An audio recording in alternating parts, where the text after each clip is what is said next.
el dato de inflación americana, una sobrereacción de ventas de bonos en deuda pública americana muy intensa, y hoy lo que estamos viendo es que ha habido compras o por lo menos la gente que se puso corta ha deshecho posición, ¿no? ¿Eso qué significa?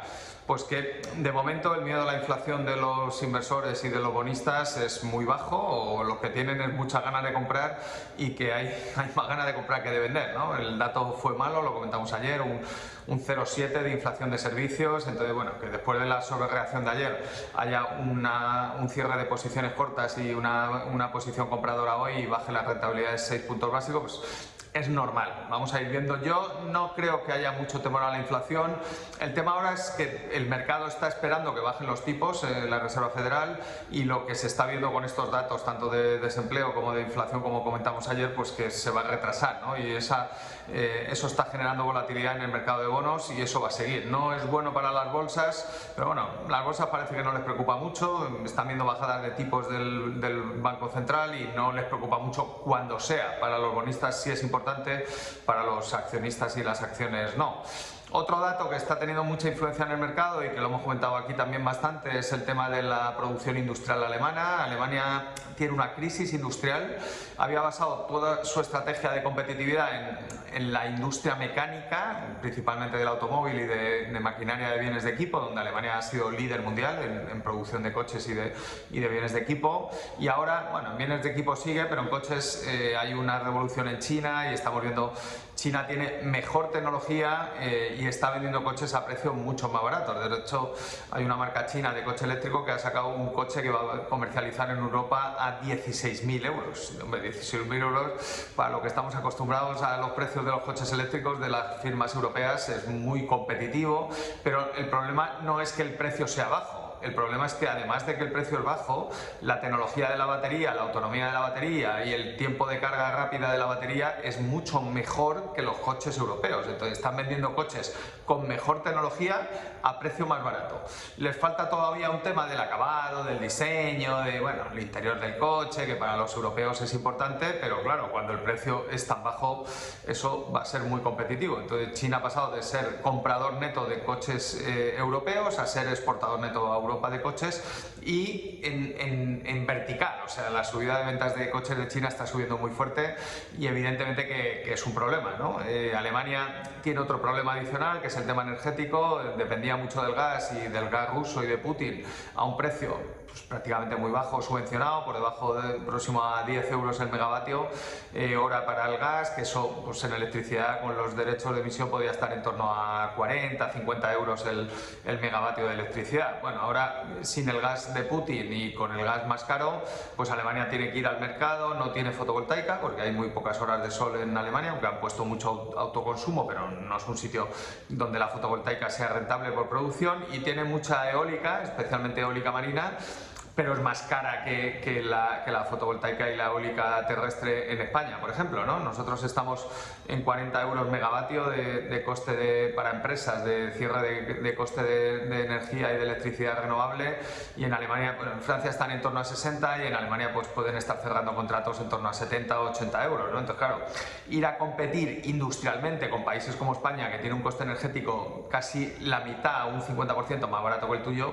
pues es muy complicado. Entonces, esas dos cosas, ¿no? La competencia china en coche eléctrico y el tema energético y del gas en Alemania, pues llevan una crisis industrial muy complicada en un país de mucha cultura, sociológicamente muy industrial, y que genera una crisis social y una crisis política, ¿no? Entonces, bueno, pues estamos en un periodo complicado para Alemania.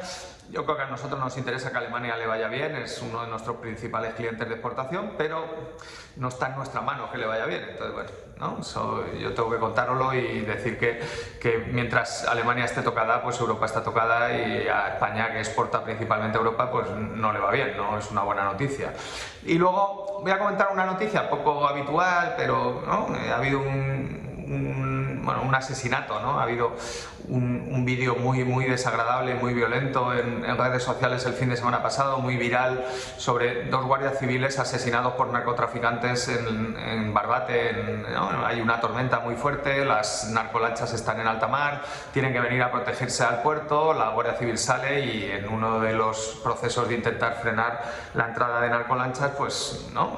La narcolancha, que es mucho más potente y más grande, les pasa por encima y han asesinado a dos guardias civiles, ¿no? El primer análisis, evidentemente, es que es un despropósito, primero, ¿no? Que la Guardia Civil tenga que salir en un momento tan complicado, en una situación tan de borrasca y de tormenta, con una Zodiac pequeñita como la que podemos llevar nosotros a pescar con una caña, ¿no? Y que los narcotraficantes vayan con una lancha de 4 motores de 300 caballos, ¿no? Entonces, no, es que el narco maneja mucho dinero, eso es una estupidez, o sea, mucho dinero maneja el Estado.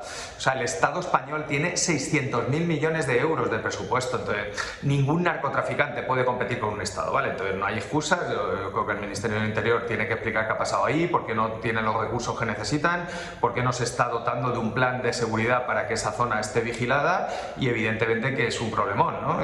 Yo creo que es lo que tenemos que controlar, ¿no? Y 2, voy a hacer un análisis más económico, ¿no? O sea, el análisis político y el análisis de los medios yo lo comparto, ¿eh? No quiero quitarle importancia a ese análisis, pero bueno, esto es una cadena de negocios, yo soy un economista y de lo que tenemos que hablar es de la parte económica. El narco tiene 2 problemas, ¿no? Un problema microeconómico para la gente que entra en el narco, es un negocio muy rentable, es un negocio ilegal, hay muy poca gente dispuesta a jugarse la vida y a jugarse la cárcel, ¿no? Los narcotraficantes son gente que tienen esperanzas de vida muy jóvenes porque se suelen asesinar entre ellos y suelen tener mucha probabilidad de acabar en la cárcel, de que les confisque todos los bienes, de acabar arruinados. Entonces hay muy poca gente que quiera entrar en esos negocios, ¿no? El negocio es ilegal, no se puede traficar con estupefacientes, entonces eso genera entornos monopolísticos muy rentables, con precios muy altos, donde el dinero entra al contado, venden el producto al contado, no se tienen que financiar y encima es muy rentable, ¿no? Al tener precios tan altos y costes más controlados, pues evidentemente que eso hace que el proceso de acumulación de capital y de economía de mercado pues funcione muy bien en el narco, ¿no?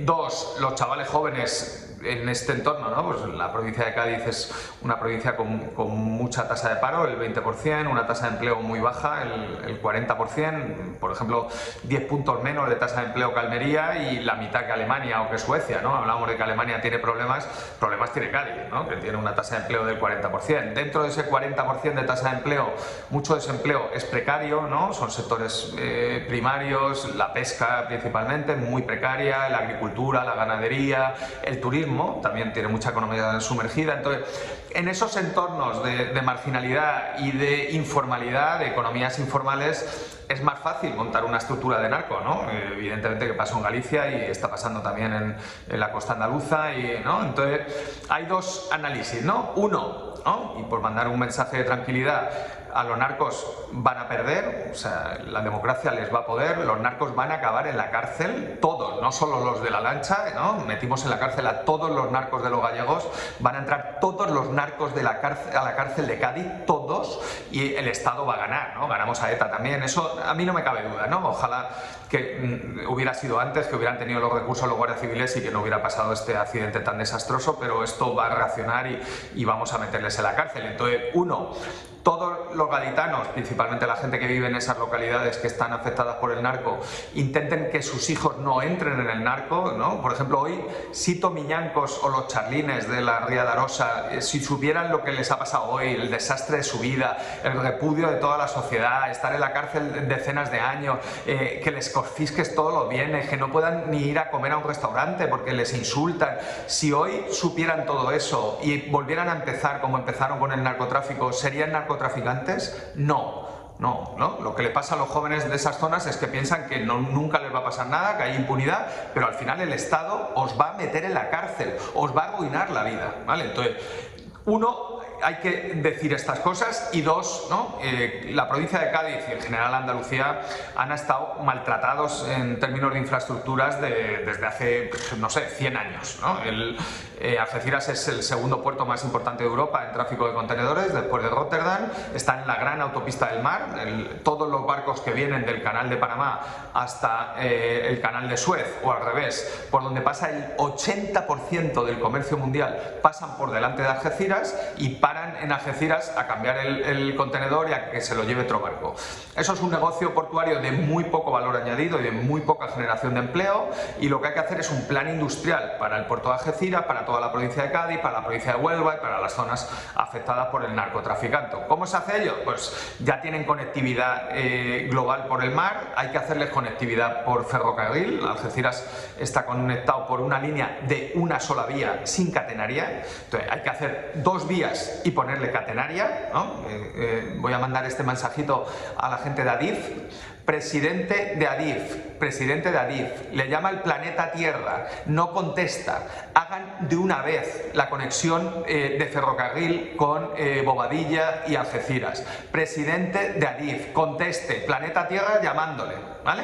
Eso es muy urgente, llevamos décadas retrasando esa infraestructura y es muy importante. 2, en esas zonas tenemos energía mucho más barata, que es lo que no tiene Alemania, principalmente viento, está en una zona de altísimo viento por las corrientes del estrecho. Y 2, de sol, ¿no? La combinación del viento y sol, ¿no?